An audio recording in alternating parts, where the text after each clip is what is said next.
Angelica Panganiban nagluluksa ngayon dahil sa pagpanaw ng kanyang mama Annabel. Bumuhos naman ang pakikiramay ng mga kaibigan ni Anggi sa showbiz.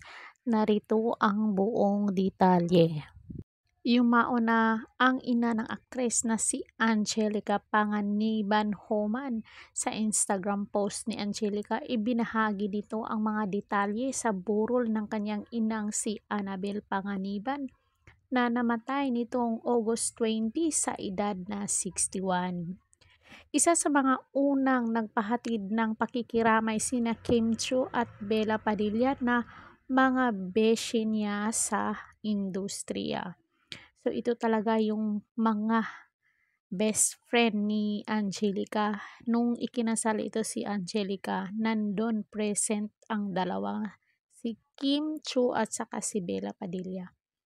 Mahigpit na yakap, Mamsi. Nandito lang kami lagi para sa'yo. Prayers for you and your family. Ayon kay Kim. Love you, Mamsi. Isang mahigpit na yakap. Mensahe naman ni Bella. Condolence, Miss Angelica Panganiban.